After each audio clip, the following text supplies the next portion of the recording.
Welcome back, everyone, to the weekly Armchair Kickoff podcast, the Raw United show today, Devil's Advocate, and today I'm joined by Mr. Adam Matic from Adam Matic TV. How's it going today, Adam? Yeah, mate. Actual day in Manchester without rain, so yeah, everything's looking bright, mate. Literally.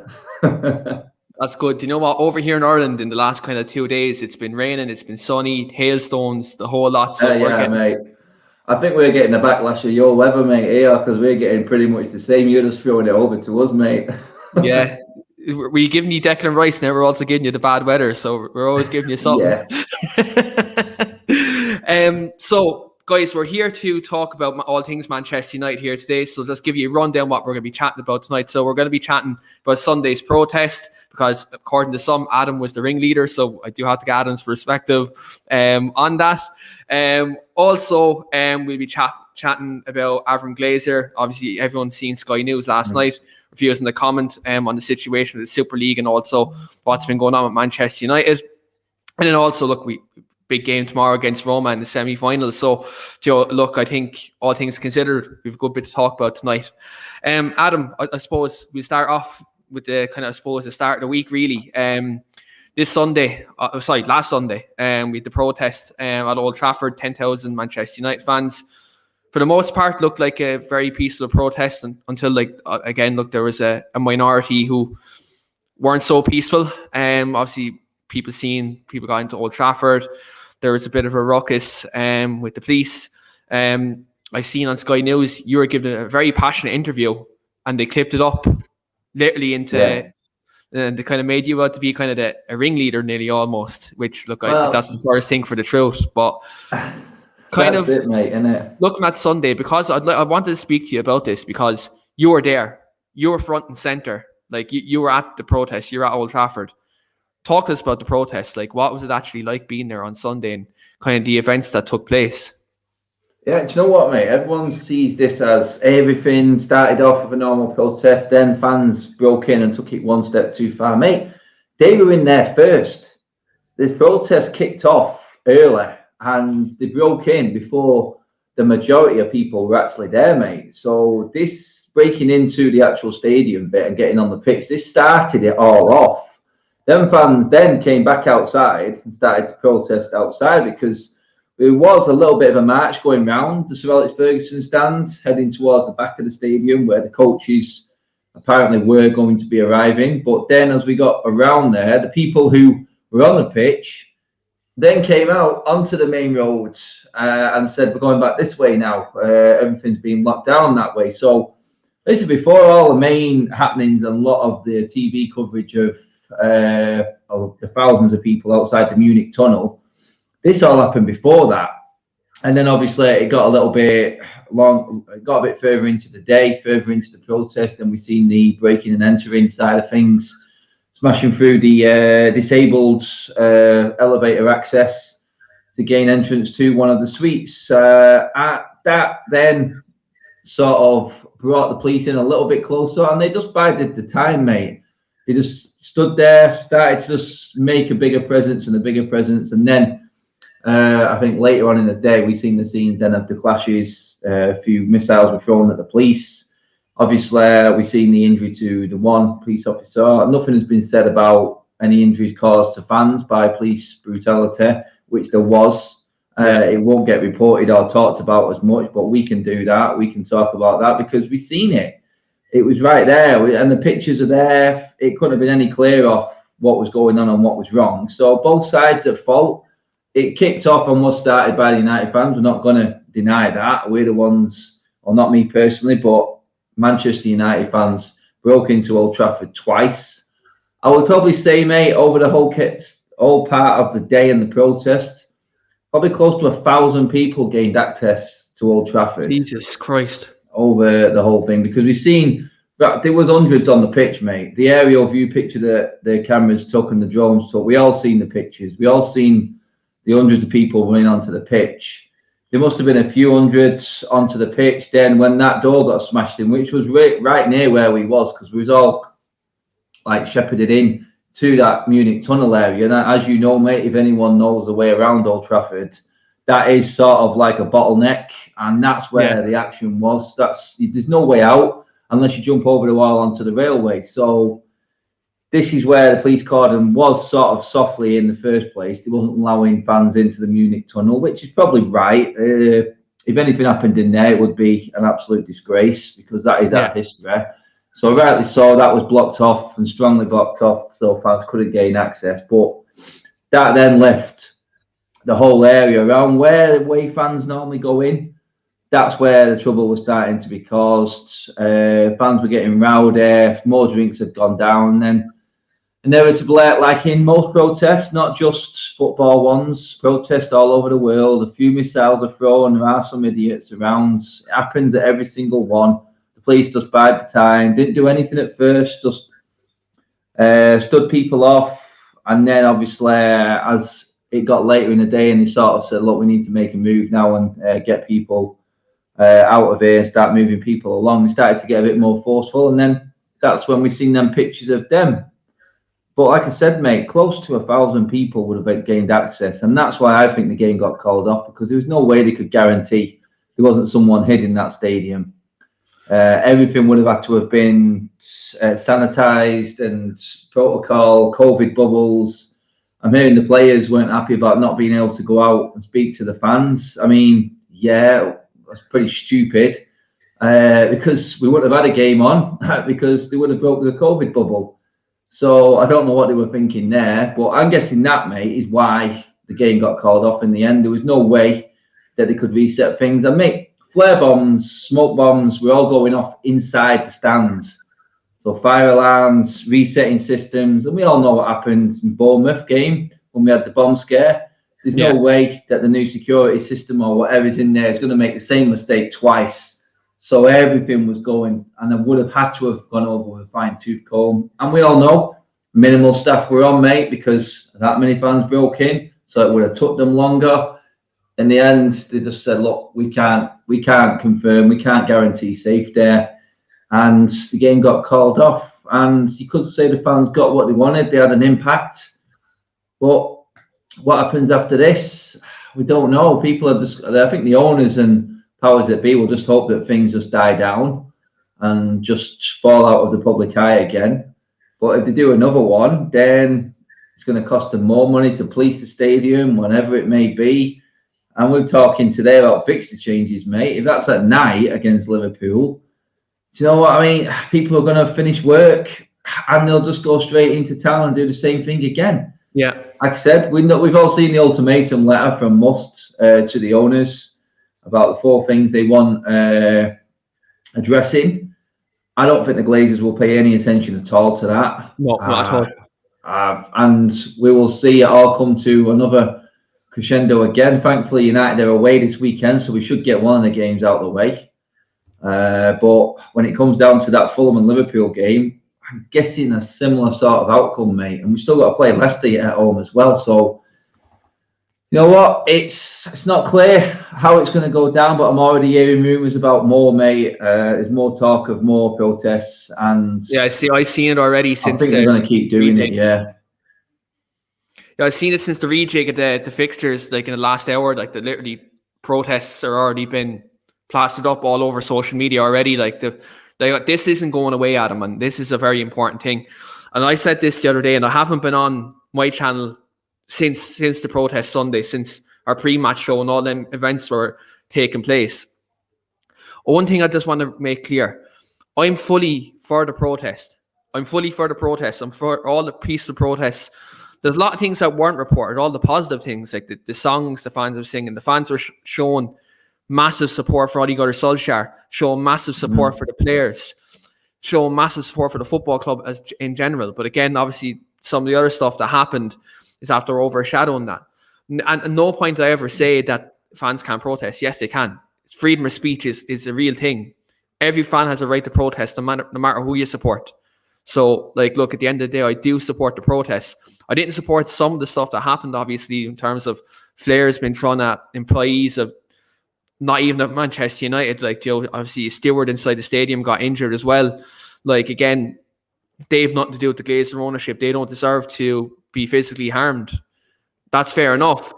But I understand from Manchester United fans' point of view the frustration that's coming from these fans for 16 years of these parasites taking everything out of the football club. So at some point something was going to boil over, and that happened Sunday. And again, I'm not giving that any justification, but what I am saying is fans have every right to protest, and something was going to come to a head, and it has now. And these protests aren't stopping. This isn't going to end until they leave this football club. That European Super League was the tip of the iceberg. Like that really set that put in stone in terms of the fan base. We just want these guys gone. That's it now.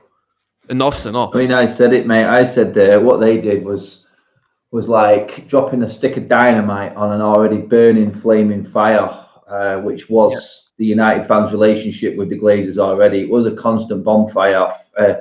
Ironically, we do sing the Build a Bonfire song. I wasn't thinking about that when I made the comment, but that pretty much was the best analogy I could give. It was already a raging fire, and they just threw a stick of dynamite right into the middle of it with that European Super League. And that pretty much that was it. That was like, yeah, we can put up with this and that. You know what? We've got a club legend at the club in charge at the moment. We're loving this, loving that, but we're going to have to forget about the players. We're going to have to forget about Ollie. Yeah, you've gone too far. That's it. So if the players suffer from it, they're going to have to suffer from it. It's as simple as that. The owners that Ollie keeps on backing, it's not his fault. It really isn't, because he's the only one who gets asked the questions. It's really unfair.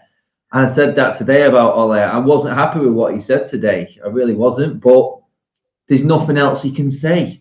And I understand that he's having to answer the questions for the owners. It's ridiculous. And the fact that if I was him, I wouldn't have said anything regarding conversations with the owners. I really wouldn't have answered that question. And then for him to say, look, the worst thing about it was there's a guy there now who's scarred for life from it. I'm like, I know it's true and it's a fact, but the fact that he said it that way, it's just like straight away, he's playing towards the police side of things. His hands are completely tied. He's got no chance. He's got no chance of winning this battle. Either way he goes, he won't win. He's just probably the most unluckiest guy in the world right now. He's already got his critique for his football style and that, but he's getting it now because of what's happened with the ownership. For him to come out and say, look, he's had an apology off the owners, off the Glazers, and like, oh my God, it's like, wow, what a way to stoke the fire even more the Glazers have done there. And I'm pretty certain Ollie realises it. He really does. He's just had to, again, take one for the Glazers and the owners and just answer the questions unfairly that are thrown his way. Yeah, that's the thing. And I think, like, I watched his press conference saying, like, I thought for the most part he did speak well today and he did answer the questions very well. And, you know, look, I don't know what else anyone really could expect him to say. Like, at the end of the day, he's an employee of the football club. The Glazers, Manchester United, they employ him. So, like, he can't come out and disrespect the owners. Like, he won't do what Jose Mourinho done towards the end of his tenure at Manchester United, because at the end of the day, United job's his dream job. And when you're in a job in any line of work, there's a code of conduct that you have to abide to. So, like, when you look at it in that respect, I think I knew he wouldn't come out and fully condemn the owners, but he did come out and say today the fans have a right to protest and the fans need to keep their voice heard and better communication is needed. Yeah, you know, I'm happy he said that, but again, I think it's just his hands, as you said. That's law, mate, isn't it?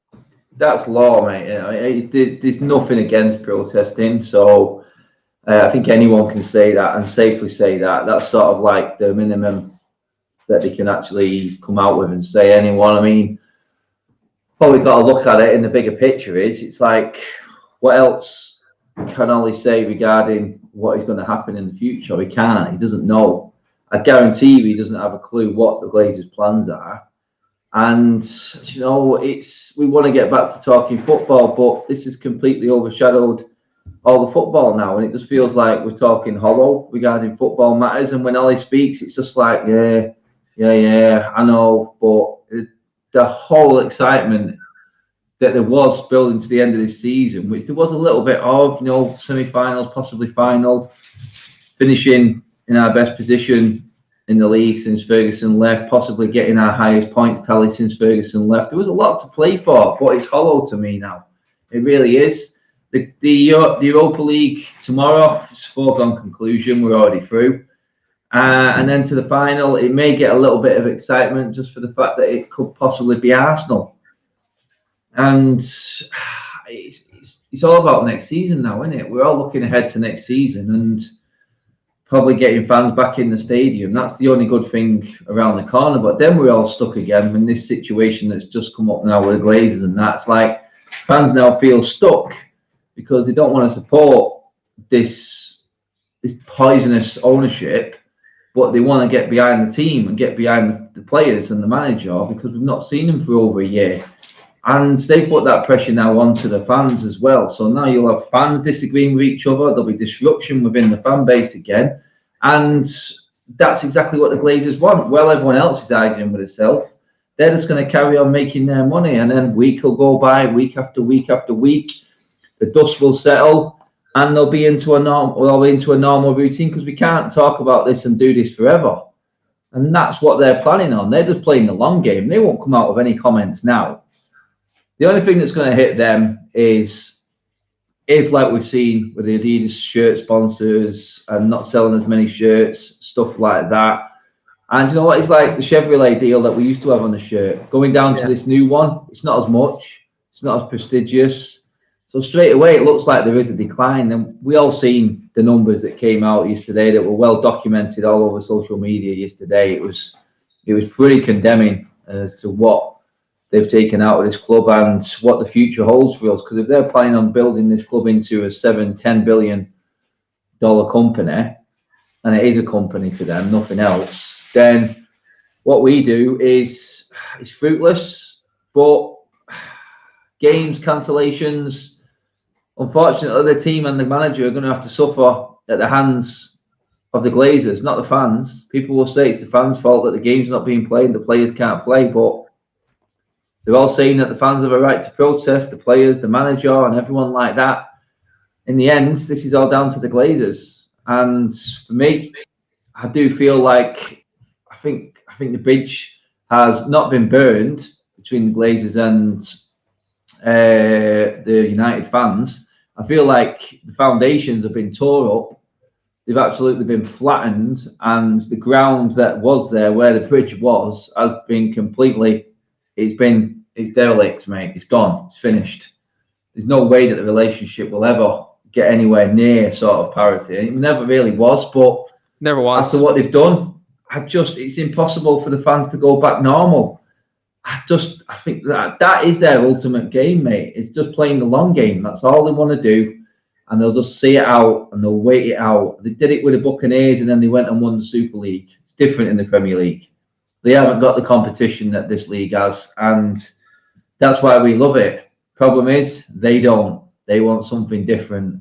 And how much they'll spend this summer, I don't think it'll be a lot. I don't think they'll spend that. Are they going to go maybe go and get a statement signing just to try and appease the fans, maybe sell a few shirts and that, but it ain't going to lie anymore, mate. It's just the fans, and the feeling I get, and from the 12,000 that were there, so that's probably 15, 16,000 over the last two protests have turned up to Old Trafford.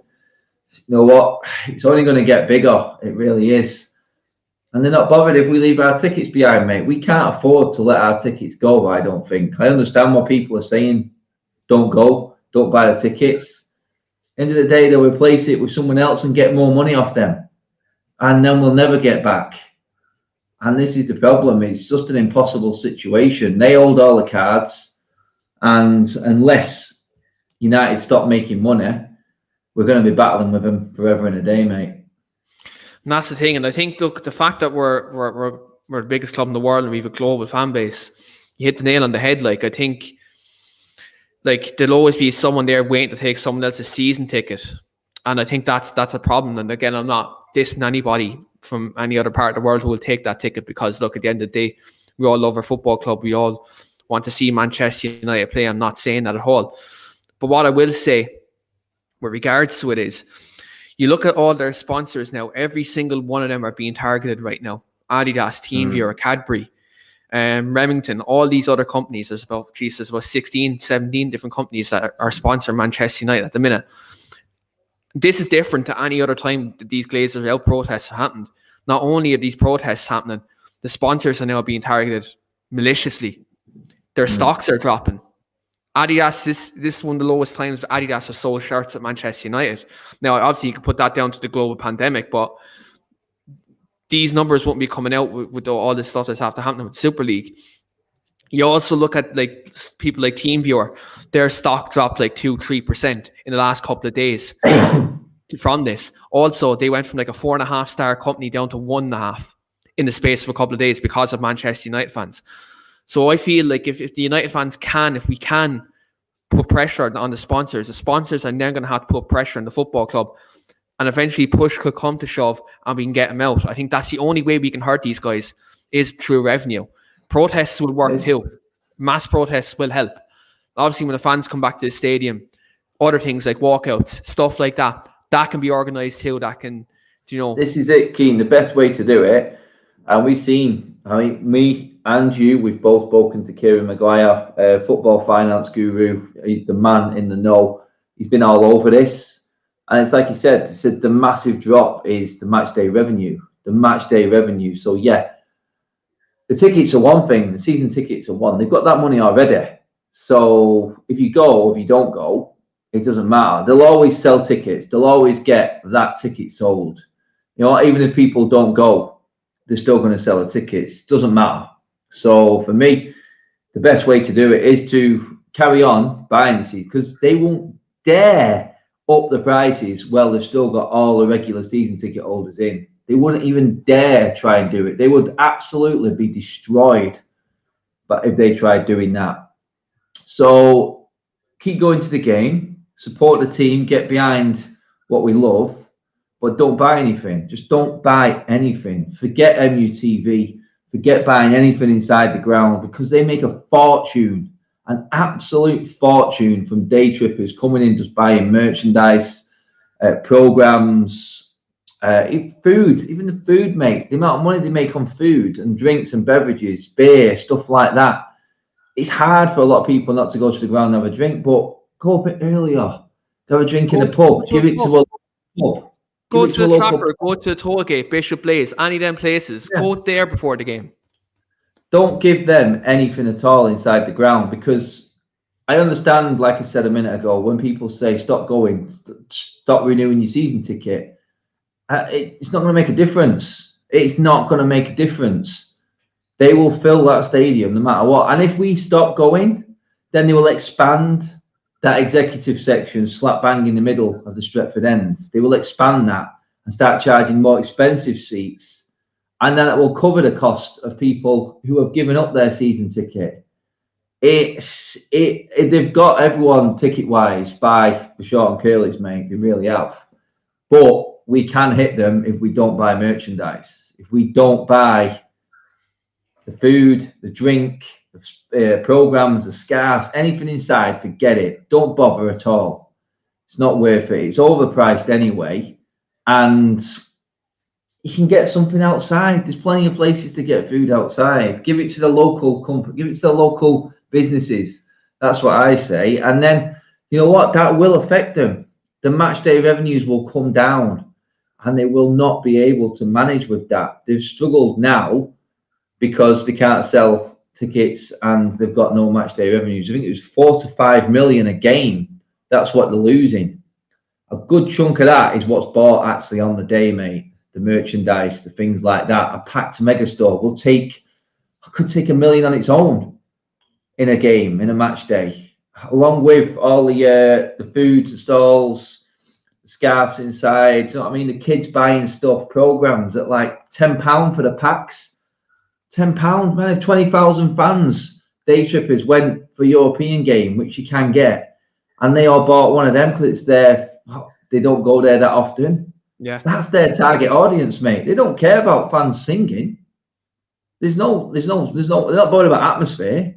They just want bums on seats. That's all they want, mate. And they want them people to spend as much money as they can while they're there. That's where they make a massive chunk of their money. And I tell you what, mate, if they didn't have that, and every United fan went to the stadium, cheered on the team, didn't buy a thing, we would start seeing a difference in them books. We would definitely see a difference in them books. Then the sponsors, the food sponsors, Like you said, mate, the food sponsors, the beverages, the sponsors of the shirts, everything, all the merchandise will all start to go, hang on a minute, the fans here, they're our customers. You know what? They're not fans for us.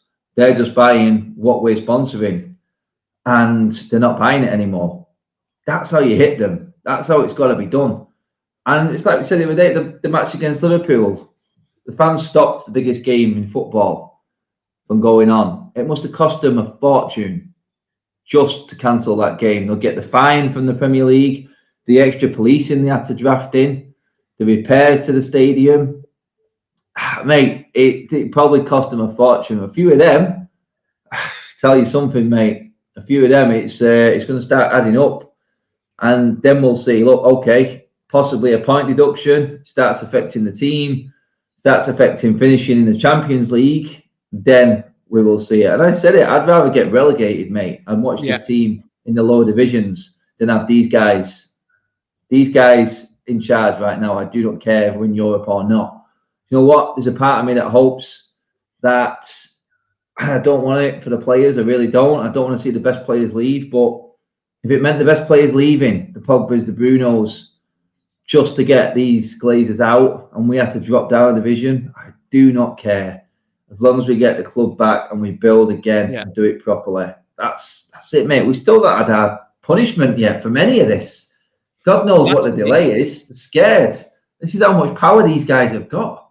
They're absolutely scared, the Premier League and the FA, to do anything. Maybe it'll come when dust has settled in the summer, but my God, it's like the rest of the Premier League. What was that 14-team meeting? Apart from the Big Six, all about? What are they saying? Them 14 teams are at the Premier League now going, what's going on? Do you reckon the Premier League bottle it? I reckon the Premier League bottle it in this situation. I get that feeling that they bottle it. You can't afford to lose them, mate. Yeah. You can't afford to lose them. There's no way of punishing United. You could fine them, then the team and Ollie suffers, because that's just going to come out of transfer coffers. You know what I mean? Then the players won't be able to get the bigger wage, and they're going to go, well, why am I here? We're not challenging for trophies. The big law for Manchester United was the big wage for a lot of players. Let's not lie. And if that's not there, it starts affecting the team, starts affecting performance. The value of the club goes down with the position drop in the league. And that's it, mate. That's where it's going to hit. And unfortunately, we're going to have to take a bit of a hit and a bit of a loss as a fan base, because I don't think we are going to get rid of him until stuff like this starts to happen. Yeah, I think you're right. And I think the sponsors have to be the ones who are targeted. I think that's where you hit them where it hurts. Food sponsors, all you said, shirts, merchandise. As you can see, I'm wearing a retro one right now. If you're buying a jersey, go online and buy a retro shirt. I will drop the link in the description after the video for Seki's website as well. So do check that out as well in regards to that. But Adam, since we're on the topic of the Glazers, last night Sky News tried to interview Avram Glazer. For all the dividends and all the money he's taken out of Manchester United, I just want to say the state of his fucking haircut. That's the first thing I'll say. You know that guy's like a bomb villain, isn't it? That's what that guy is. He just looks like a rat. If you didn't know him, right? If you didn't know who he was, you'd say that man. Smack him in the face, wouldn't you? If you didn't, you just want to look at him, you'd go, I just want to smack that guy in the face. He looks really annoying. He looks like a scumbag. Yeah, he does. I fully agree. It's the way he walks, mate, was winding me up. It's the way he was walking. Oh. Well, I want to get your thoughts on his lack of, I suppose, remorse and lack of comments when he was like the reporter was trying to ask him. She was trying to ask him questions saying, "Do you think it's time to sell up? Do you apologise to the Manchester United fans?" And he said absolutely nothing. His silence was deafening. I know last night I had to turn off my phone. I had to go to bed early last night because I was raging. I was absolutely seething when I seen that interview. Just looking at him. I started a new box set, mate, and just turned my life off. Just got carried away with a new box set, mate, last night. Put something else on TV just to break away. I know exactly what you mean. I had to like try to deflect myself from anything, because if I even was talking to people, I wouldn't want to take out my mood out on them. Do you know what I mean? But how did you feel when you seen that I suppose lack of interview yesterday and the lack of response from Avram Glazer. It's hard to get past. You can see I was gritting my teeth then. I just noticed myself gritting my teeth, having to talk about this cretin. I tweeted it out. I just put, I think in my tweet or my Instagram post, it was simply state of this. After him, his attitude, and if you watch any documentary program involving the Glazers and how they are, they're remorseless. They have no morals. They do not care. They just will not be shifted by any emotional sort of gathering or sort of anything against them in terms of that. It's like you can't pull on any heartstrings with them. There's nothing there. They're soulless. They're just businessmen out and out, and they don't even look like billionaires. They look like tramps. They look like something from the Burbs. They remind me of the Burbs, the Tom Hanks movie. That's what they are, the Glazers. They're absolute scum. They really are. I mean, right now, Buccaneers and the fans there, they're probably not bothered. But I've seen videos, I've seen programs with them throwing season tickets into a bin. What happened? The Glazers carried on. They carried on going, and they got what they've got. Do you know what? The positive I took out of this, mate, and I looked at him last night as well, and I'm thinking, their ultimate goal was this European Super League. They wanted what's happened to the Bucks. Their whole game plan was being able to be in a situation with the NHL franchise where there was no punishments, there was no relegation, it was lawless. It was basically them running the league, which they are doing now with all the other owners of the NFL. We all know how the NFL works and how it runs. Yeah. They were thinking that this was coming for this club, and the size of Manchester United, which is one of the biggest sports franchises in the world, if you want to call it the franchise, then that, for me, looking at that and them now realising that, you know what, we probably can't take this football club any further financially than what we are right now. I don't think they're going to be able to drain any more money out of it. They got rid of the best money man they had in Ed Woodward.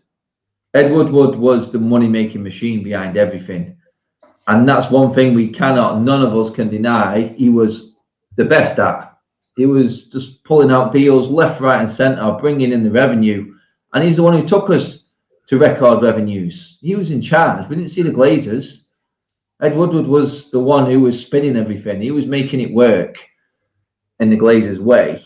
Obviously not football related, but for me, I'm looking at it now, and the one positive I can say is the Super League won't happen. It really won't. It'll be some form of Champions League reformation, different, so the clubs can maybe make a little bit more money. But I think with the reaction that they got, and then the government's kicking into action and also looking into it, I think now they realise, right, okay, we aren't getting our franchise style outcome here. We've burned that bridge, and that's my only hope, mate. The fact that they're still making a lot of money right now, but it can't earn any more than what it is. It can't, because the football has to be good. They have to invest in the football team for it to earn more money now. The sponsorships are going down. Do you know what I mean? The sponsorships are going down. They're not getting as much money now. They can't make any more deals out of this football club. It's where it is. The debt is not going to go down. Whether they try and pull some share deal out of their arse again like they did last time to raise funds, maybe. But there's nothing more they can do with it. They've drained the life and every last cent out of Manchester United already, in my opinion. Who is going to want to invest in this football club now? Knowing what's been documented this week, knowing everyone, pundits, ex-players, reporters, radio stations, I've heard it all. Falling apart, Old Trafford, rusty, old, run down. Stadium roof leaking. It ain't no Spurs stadium, mate. It ain't no shining light into the future. It's old school. And I just don't see any investment coming into this football club. They're living off the history. They're living off the history of the football club. And right now, they're making a new one because it's been that long since we've been to the glory days. And sponsors are going to go, they're living in the past. You know, we've got to look to the future. And in the end, that's my hope, mate. That's my one line hope, and I hope that is what happens. They realise that they ain't going to make more money out of this football club. There's no way. There isn't, mate. Unless they invest heavily, then they're not going to be able to do it. And they're not going to invest, mate, because everything's on a tight shoestring right now with finances at this football club. The debt is just skyrocketing. And they had to take out a loan last year as well. Sorry, mate. And the club had to take out a loan last year to cover operating costs for COVID as well.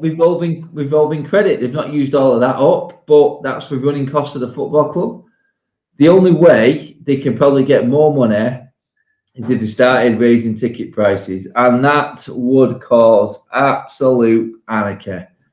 I'm sorry, that would be, people would start smashing the stadium up, mate. I can guarantee it.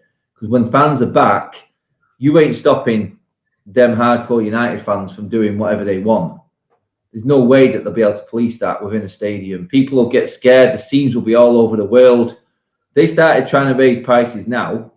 I mean, I actually do feel, and the more I talk about it, the more positive I feel about it, that they've literally drained it to its max. The Super League was their end goal and the way that they were going to make more money. And you know what? We ain't going to get any favours from UEFA or FIFA now. The FA and the Premier League ain't going to look to us and go, yeah, after what you've just done. So, mate, this could be the silver lining out of all of this. And as long as we keep pushing home and making it look like this is a problem, and we are a problem right now because we're causing issues in the Premier League fixture list, we're causing issues to sponsors, we have to just be horrible. And I said it, I was on the LFC Day Trippers podcast, the Liverpool site, and we had a great chat on there. And he said it there. He nailed it. I can't remember who it was. I think it was, I can't remember which one it was. Sorry, I apologise. Yeah, the Irish guy. Yeah, Keane. Yeah, I had him on here before. Yeah, Keith. Yeah, he literally said it, and I tweeted it back out again. The United fans took one for the rest of the country this weekend, and that's what we did. And if we have to be called, slagged off, absolutely name run through the mud for doing it, that's how far the United fan base will go now. That's how far we will go. As if I know it. I know it just from talking to people outside the stadium, mate. It is gone. The love for the football club while these guys are here are gone. The players and Ole are coming second to the cause right now. And as long as that is still there and this club is seen as a problem, which it is right now, a big problem, the sponsors will go away and the revenues will go away. And with that, let's hope they sweep the Glazers away as well.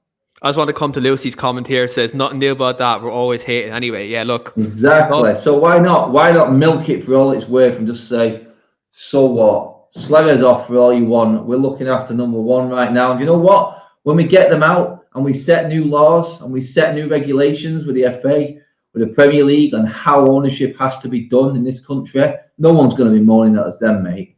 No one. I mean, look what's happened near me. Bury, Macclesfield, Blackpool. Yeah. All these clubs, you know what? Right now they're going, thank God one of the big boys has actually stepped up and started kicking off. I've heard people say, look at them moaning, all the money that's been spent, these spoiled United fans. If we get what we need and get what we want, they won't be calling us that then. They'll be saying, thank you for one of the big clubs stepping up and making a stand against this ownership, because it will change and then it will just drift down through the pyramid of the football association in this country, and maybe more, and new precedents will be set, new regulations will be in place. It has to happen from one of the big guns. Liverpool, United, that game not being on is massive. That sent shockwaves through the world. Exactly, mate. That's why it made the Australian news and I was all over it. That's why I said, people were messaging me saying, you're on the front page of the biggest sport program, biggest sport magazine in Norway. I'm like, am I? I didn't know, but they sent me the pictures as proof. ESPN, everything. And it was just like, don't care. I don't care. And in the end, we may just have to keep taking the hits, mate. But are we bothered? It's an end cause. It's an end goal, mate. And that's what it is. Short-term loss, long-term gain. That's what it's got to be looked as. But I've rumbled on there, Anna. Jesus. Do you know what, though, Adam? I sat there and I agreed with every single fucking word you said. You hit the nail on the head, man. I'm trying to be positive out of it, mate. That's how I see the positive slant from this. I just racking my brain, mate. I can't see how they make more money now. I don't. It's a poison chalice now.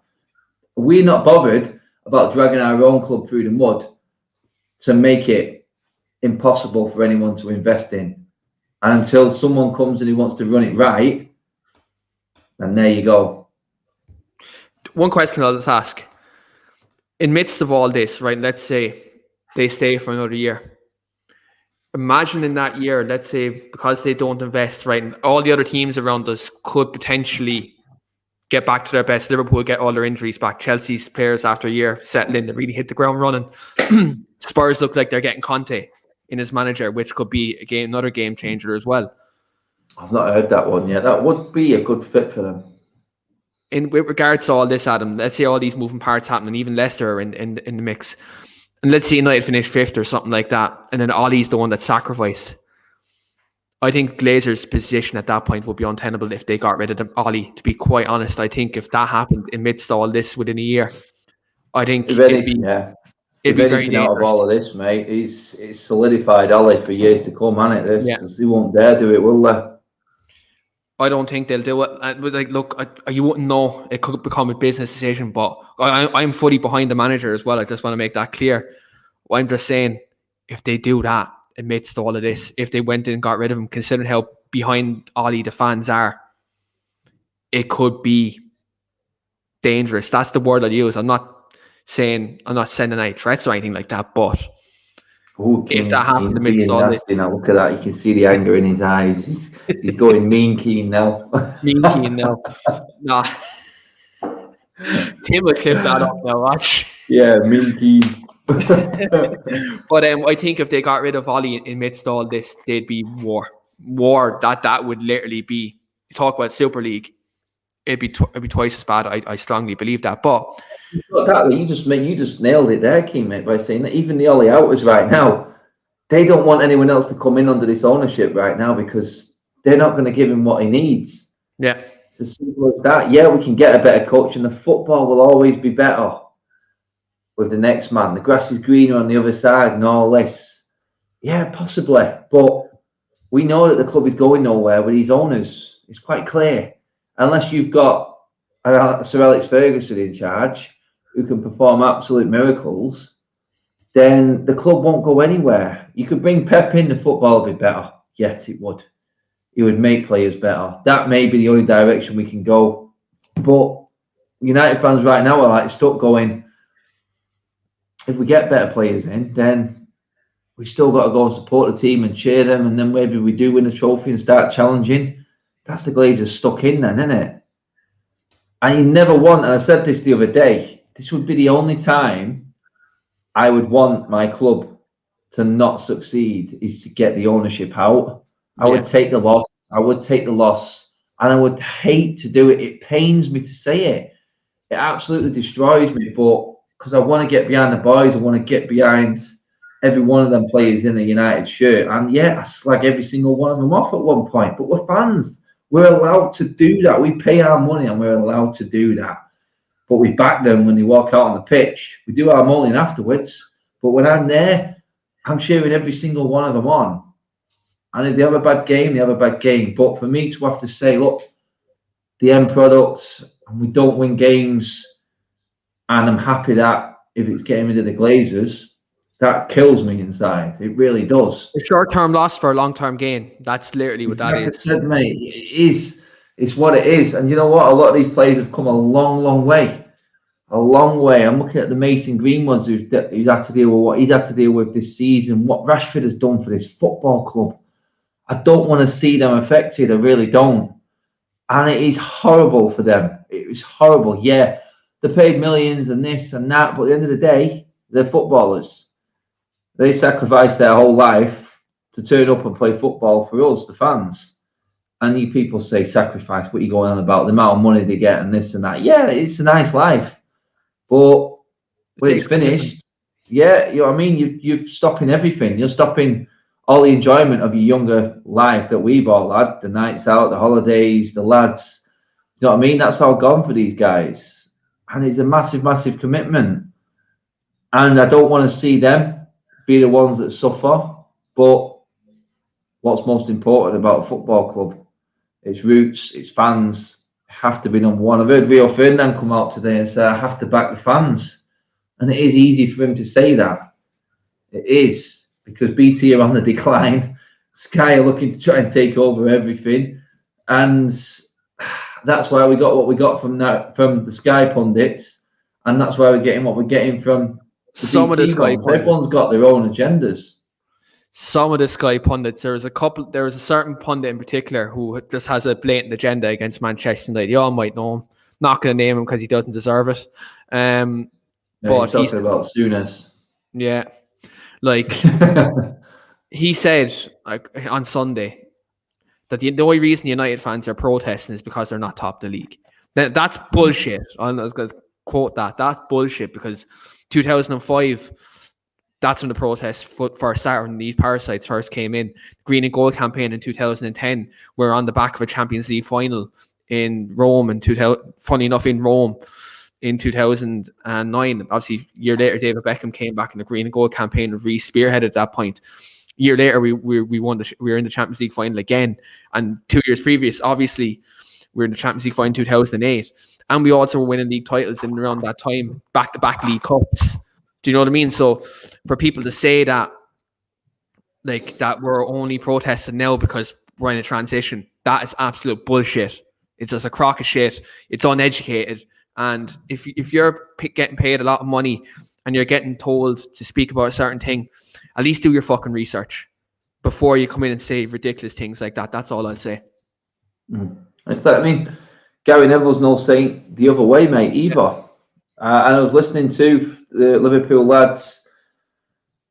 You can't really disagree with him, because he was trying to bring down Liverpool and all of this as well. And Liverpool are at fault as well in all of this. Their owners are at fault. But they're all in it together. Them 4 American-owned football clubs were in it together. The Glazers were top of the tree.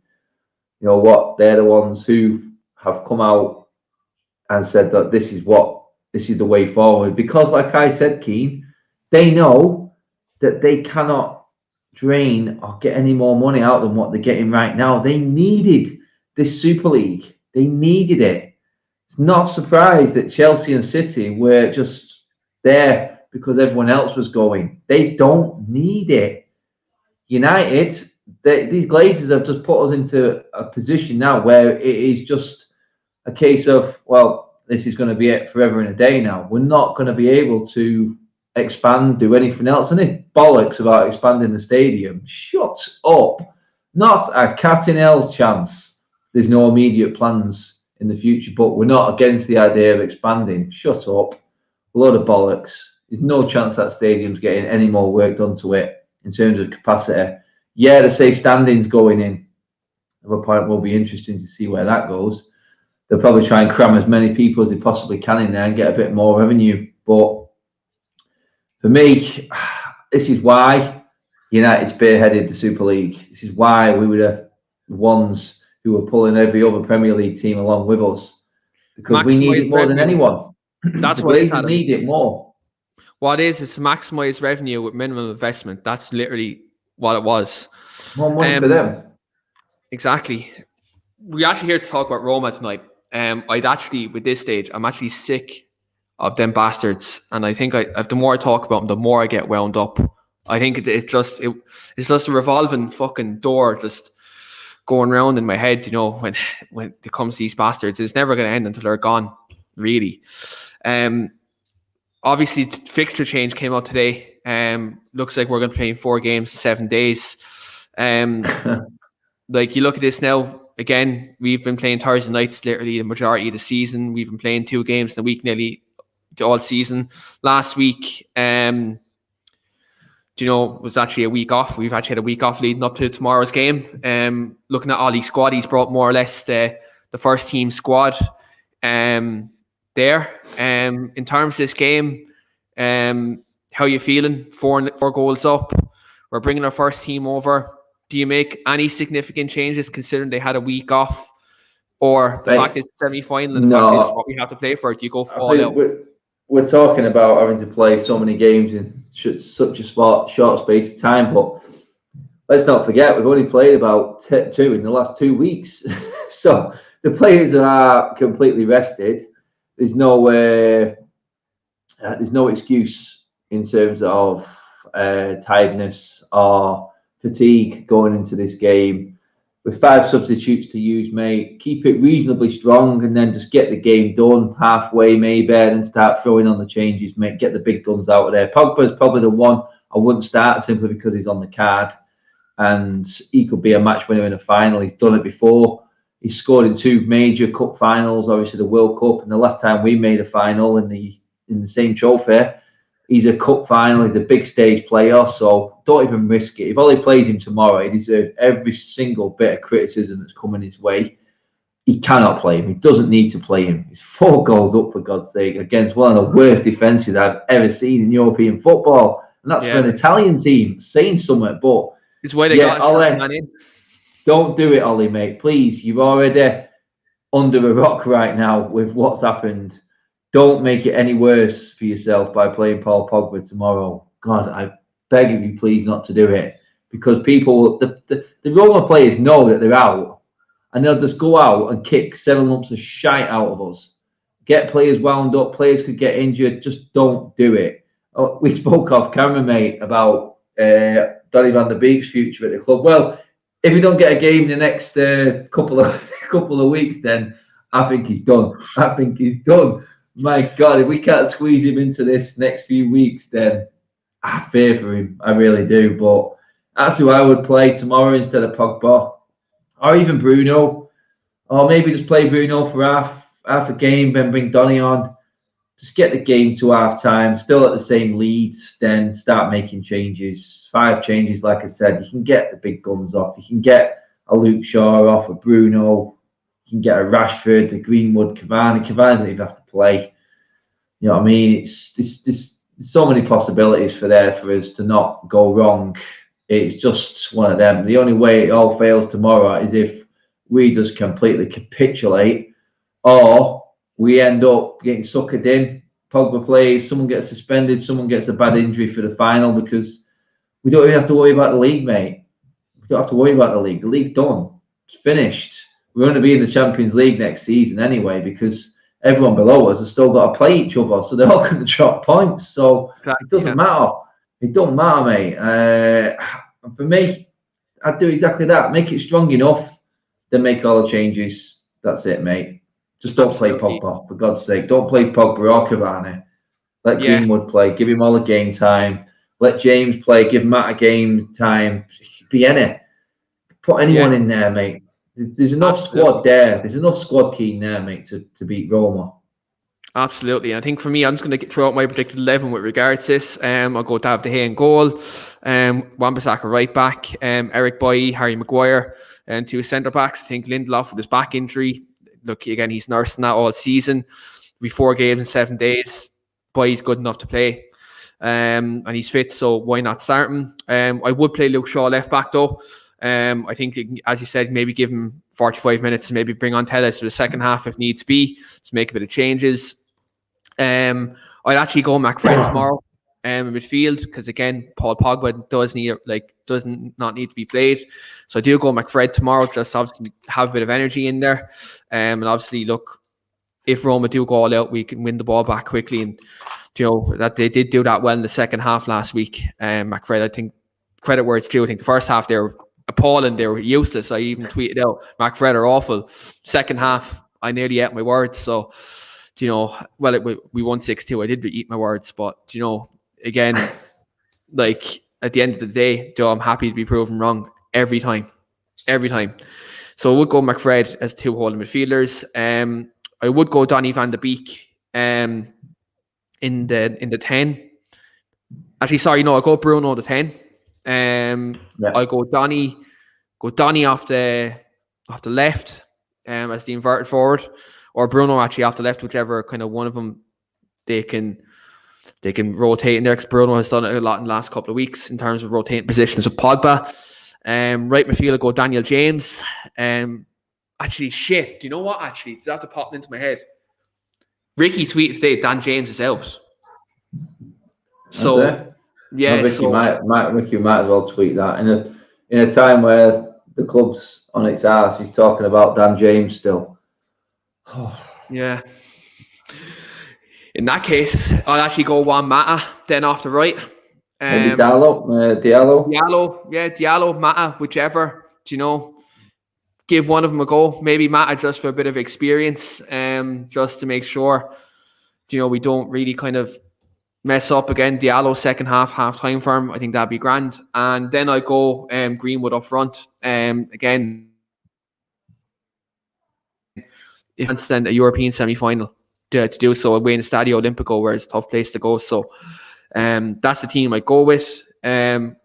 We probably would see a first 11 tomorrow. Knowing anything, we'll probably see the full first team just to make absolutely sure. But yeah, look, it's again semi-final. Who do tomorrow is going to be cleared. Hopefully, fingers crossed. And then we have a final, either an all-English final against Arsenal or against the Europa League specialists in Unai Emery in Villarreal. So either way, I think it'll be a tough-ish game for us, but you fully expect Manchester United to beat either team with a fully fit team, because at the end of the day, we've a lot of work. I won't say a lot of world-class players, but we have about 2 to 3 world-class players, and then the rest of that, we have a lot of very good players after that. So I think, all things considered, we should see Ollie win his first trophy as Manchester United manager, and we cement that second place, and that's a good season. Amongst all the bullshit, like when you look at everything else, you know, like everything else that's going on outside the club, that's bullshit in terms of the Glazers, and we're going to deal with that proactively. But I think, look, the success on the football pitch, we still want to see that. We still want to see us win the Europa League this year. The players deserve it, I think. You look at that away record this year, you look at certain games this year, we played absolutely fantastically well. So for me, it's imperative that we win this game tomorrow and win the final. Adam, just where we go, we'll go score predictions for tomorrow, just at the end of the show. What are you predicting for tomorrow? How's it going down? I just think we'll just look after the game, mate. I think 1-0 I'm going for United. And they won't go gun-ho. They'll probably just sit back a little bit. There's no need to go crazy. Just see out the game and get the job done. Move on. Start resting players. Start working on formations, tactics for the final. Go through the motions of the league, what's left. So, yeah, I can't see us going all out or destroying them. I don't know where their heads will be at, Roma, but I just can't see them. If they go gun-ho, we're just going to absolutely smash them to pieces on the break. So I just feel like it's got a damage limitation for them and just a solid performance for us in a 1-0, mate. Yeah, do you know what? I'll go 1-0 as well. Again, I'm going to go 1-0 off a penalty as well. I think this could be a proper just dead rubber. I think this could literally just be like Roma could push, we'll sit back. Depends who we start. Do we hit them on the break? If it's our first team, we'll destroy them on the break. If it's our second team, just to wind people up more, Bruno penalty. Yeah, absolutely. Just to pad them stats. You know what I mean? Like, it's just, you know, I have to say it. But yeah, I'll go 1-0 Bruno penalty to kind of score in the first half, and it'll just be dead second half. But yeah, that's it, guys. It's been a very good show. Again, Adam, as always, hitting the nail on the head, as always. Adam, where can our viewers catch you on social media and on YouTube? Right there, guys. Adam Matic on all social platforms. Adam Matic TV on YouTube. Adam Matic 31 on Instagram. Just Adam Matic on Twitter. My ugly mush will be there.